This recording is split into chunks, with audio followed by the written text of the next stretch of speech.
स्वागत है BTC news ਦੇ ਵਿੱਚ ਸਾਰੇ ਦਰਸ਼ਕਾਂ ਦਾ। ਮੈਂ ਹਰਪ੍ਰੀਤ ਸਿੰਘ ਹੁਣ ਤੱਕ ਦੀ ਸਭ ਤੋਂ ਵੱਡੀ ਖਬਰ ਲੈ ਕੇ ਤੁਹਾਡੇ ਤੱਕ ਹਾਜ਼ਰ ਹੋਇਆ ਔਰ ਨਾ ਸਿਰਫ ਖਬਰ ਦੀ ਅੰਦਰੂਨੀ ਖਬਰ ਲੈ ਕੇ ਹਾਜ਼ਰ ਹੋਇਆ।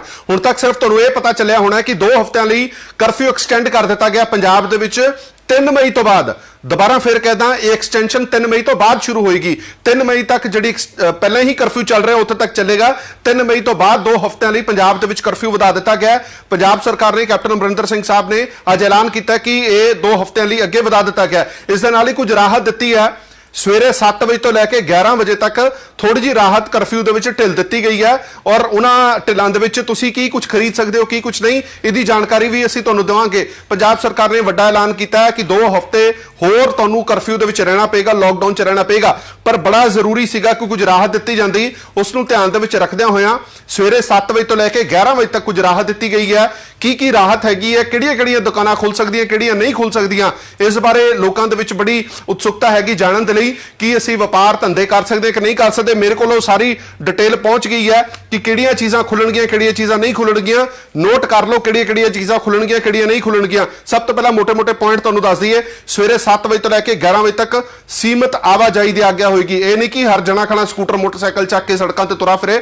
सिर्फ उन्होंने लोगों लिए खोली गई है जिन्होंने बहुत ज्यादा जरूरत है।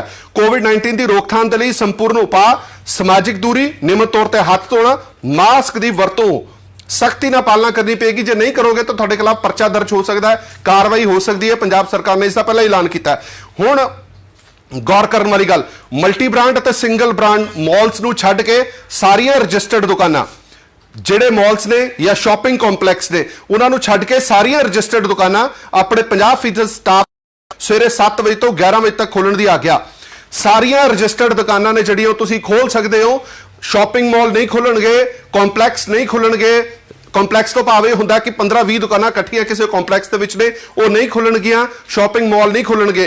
जेकर तुहाडी दुकान रजिस्टर्ड हैगी है तां तुसीं अपनी दुकान खोल सकते हो। 50% तुसीं स्टाफ बुलाना और 7 बजे तो 11 बजे तक अपनी दुकान खोलनी है। इस तो इलावा किहड़ी दुकान खुल सकती है, किहड़ी नहीं, वो भी तुहानूं दसदे आ। सैलून, नाई दीआं दुकानां ये नहीं खुलणगियां, ये दुकानां बंद रहणगियां क्योंकि पहला भी ऐलान किया गया सीगा कि ये सब तो ज़्यादा खतरनाक हो सकता है काम कि जे नाई अते सैलून दी दुकानां जे खोल दित्तियां गईयां तां इत्थों वधण दे चांसेस, लाग लगण दे चांसेस ज़्यादा रहिंदे ने। इस करके नाई अते सैलून दी दुकानां हले भी बंद रहणगियां। 7 तो 11 भी नहीं वो खोल सकते। नाई ते सैलून दी दुकानां बंद रहणगियां। इस तो इलावा ई कॉमर्स कंपनियों को सिर्फ जरूरी चीज़ों की आग्या जारी रहेगी। ई कॉमर्स कंपनियों तो भावे है एमेजॉन हो गया, फ्लिपकार्ट हो गया, ये कंपनियां जिहड़ियां ने ये सिर्फ जरूरी समान के लिए इन्होंने आग्या दी गई है। इन्हों की डिलीवरी है जी 7 तो 11 बजे तक हो सकती है। तुसीं एमेजॉन तो कोई जरूरी समान मंगाना है, तुसीं किसी होर कंपनी तो फ्लिपकार्ट तो जरूरी समान मंगाना है तो तुसीं मंगा सकते हो। उन्होंने डिलीवरी है जी वो 7 बजे तो 11 बजे के विचकार होएगी। ये सरकार ने ऐलान कर दिता। इस तो इलावा उद्योगों को कुछ शर्तों के अधीन काम करने की आग्या दी है और यह दावा पहला भी किया गया सीगा कि उद्योग तुसीं खोल सकते हो। उस लिए 2-3 चीज़ां बड़ियां जरूरी ने। मुलाजमान नूं घरों लैके आना, घरों छड्डना पहली शर्त। दूजी शर्त यह सीगी कि जे मुलाजमान तुसीं अपने फैक्टरी, अपने कारखाने के अंदर रख सकते हो तो अंदर रखो, सानू कोई दिक्कत नहीं है। सोशल डिस्टेंसिंग का ध्यान तुहानूं रखना पेगा। उस करके तुसीं अपना उद्योग खोल सकते हो। कोई भी उद्योग होवे उसकी कोई पाबंदी नहीं है। इस तो इलावा कैप्टन अमरिंदर सिंह साहब ने अपील की है लोगों को कि तुसीं बहुत ज़्यादा जरूरी होवे तां ही अपना कारोबार खोलो, काम धंधा खोलो। दरअसल इस चीज़ का मतलब यह सीगा कि मतलब ये नहीं है कि कोरोना का कहर घट गया या डर घट गया या खतरा घट गया। खतरा उवें दा ही बरकरार है। सिर्फ कुछ राहत देने के लिए, कुछ लोगों को राहत देने के लिए, क्योंकि आर्थिक तौर पर लोग टुट रहे हैं, इस करके उन्होंने राहत देने के लिए किया गया कि तुसीं अपनी दुकान खोल सकते हो। हुण गल है कि किहड़ी दुकान खोल सकते हो। तुसीं राशन की दुकान खोल सकते हो, तुहाडा बिजली का कोई काम है तुसीं खोल सकते हो, तुहाडी पेंट की कोई दुकान है तुसीं खोल सकते हो, तुहाडा एसियां का काम है तुसीं खोल सकते हो, तुहाडा सीजनेबल कोई भी काम है तुसीं खोल सकते हो, कपड़े का काम है तुसीं खोल सकते हो। इत्थे तक भी ये कहा गया कि तुसीं रेडीमेड गारमेंट्स दी दुकानां भी खोल सकते हो। पर उसदे विच बड़ी वड्डी शर्त है और वो शर्त तुहानूं मननी पेगी। जेकर तुसीं वो शर्त ना मन्नी तो हो सकता है तुहाडी दुकान ते अचनचे छापा भी पवे तो तुहाडी दुकान सील कर दित्ती जावे। 50% स्टाफ तुसीं अपनी दुकान दे विच बुलाना है। सिर्फ 50% नाल तुसीं काम कर सकते हो। सवेरे 7 बजे तो लैके 11 बजे तक स्ट्रिक्टली 7 तो पहले तुसीं दुकान नहीं खोल सकते, 11 बजे तो बाद दुकान नहीं खोल सकते। ये सारियां दुकानां तुसीं खोल सकते हो। मॉल्स पूरी तरह बंद रहणगे। 10 तो वध दुकानां किसी भी कॉम्पलैक्स दे विच होणगियां, वो सारियां बंद रहणगियां। ये तमाम जानकारियां सिर्फ पीटीसी न्यूज़ ते तुसीं देख रहे हो। डिटेल जानकारी तुहानूं दे रहे हां। एक बार फिर तो तुहानूं दस दिंदे हां। ਮਲਟੀ ਬ੍ਰਾਂਡ ਤੇ ਸਿੰਗਲ ਬ੍ਰਾਂਡ ਮਾਲਸ ਨੂੰ ਛੱਡ ਕੇ ਸਾਰੀਆਂ ਰਜਿਸਟਰਡ ਦੁਕਾਨਾਂ ਆਪਣੇ 50% ਸਟਾਫ ਨਾਲ ਸਵੇਰੇ 7 ਵਜੇ ਤੋਂ ਲੈ ਕੇ 11 ਵਜੇ ਤੱਕ ਖੋਲ ਸਕਦੇ ਹੋ। ਹੁਣ ਵੱਡਾ ਸਵਾਲ ਇਹ ਹੈ, ਲੋਕਾਂ ਦੇ ਮਨਾਂ ਦੇ ਵਿੱਚ ਆ ਹੀ ਰਿਹਾ ਹੋਏਗਾ ਕਿ ਰਜਿਸਟਰਡ ਦੁਕਾਨਾਂ ਕਿਹੜੀਆਂ ਹੁੰਦੀਆਂ ਨੇ। ਤੁਹਾਨੂੰ ਦੱਸਦੇ ਹਾਂ ਰਜਿਸਟਰਡ ਦੁਕਾਨਾਂ ਕਿਹੜੀਆਂ ਹੁੰਦੀਆਂ ਨੇ।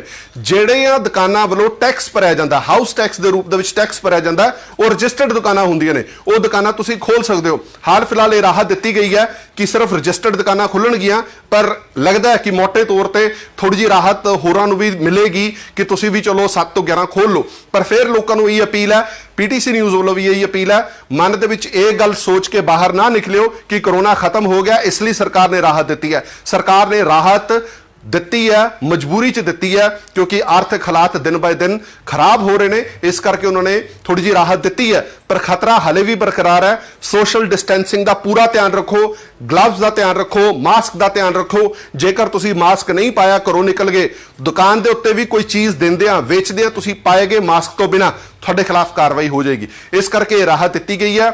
ਇਹ ਸਿਰਫ ਦੁਕਾਨਦਾਰਾਂ ਲਈ ਰਾਹਤ ਨਹੀਂ ਹੈ, ਗਾਹਕਾਂ ਲਈ ਵੀ ਹੈ। ਤੁਸੀਂ ਕੁਝ ਖਰੀਦਣਾ ਚਾਹੁੰਦੇ ਹੋ, 7 ਵਜੇ ਤੋਂ ਲੈ ਕੇ 11 ਵਜੇ ਤੱਕ ਤੁਸੀਂ ਖਰੀਦ ਸਕਦੇ ਹੋ, ਆਪਣੇ ਘਰਾਂ ਚੋਂ ਨਿਕਲ ਸਕਦੇ ਹੋ, ਪਰ ਬਹੁਤ ਬਹੁਤ ਸਖਤ ਧਿਆਨ ਰੱਖਣਾ ਇਹਨਾਂ ਸਾਰੀਆਂ ਚੀਜ਼ਾਂ ਦਾ। ਬਿਮਾਰੀ ਘੱਟ ਨਹੀਂ ਹੋਈ, ਸੋਸ਼ਲ ਡਿਸਟੈਂਸਿੰਗ ਦਾ ਧਿਆਨ ਰੱਖੋ।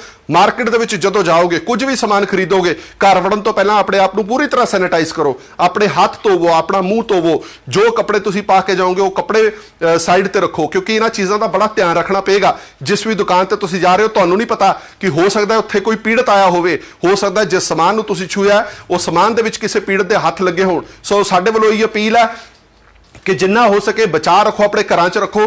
ਪਰ ਵੱਡੀ ਖਬਰ ਹੁਣ ਤੱਕ ਦੀ ਇਹ ਹੈ ਕਿ 2 ਹਫ਼ਤੇ ਹੋਰ ਸਾਨੂੰ ਘਰਾਂ ਦੇ ਵਿੱਚ ਰਹਿਣਾ ਪਏਗਾ। ਥੋੜੀ ਰਾਹਤ ਸਰਕਾਰ ਨੇ ਦਿੱਤੀ ਹੈ, 7 ਵਜੇ ਤੋਂ ਲੈ ਕੇ 11 ਵਜੇ ਤੱਕ ਰਿਲੈਕਸੇਸ਼ਨ ਦਿੱਤੀ ਗਈ ਹੈ। तमाम ਅਪਡੇਟਸ, तमाम ਖਬਰਾਂ ਦੇਖਣ ਦੇ ਲਈ ਤੁਸੀਂ ਸਾਡੇ ਪੀਟੀਸੀ ਨਿਊਜ਼ ਦੇ ਫੇਸਬੁੱਕ ਪੇਜ ਤੇ ਪੀਟੀਸੀ ਨਿਊਜ਼ ਦੇ ਚੈਨਲ ਤੇ ਬਣੇ ਰਹੋ। ਧੰਨਵਾਦ।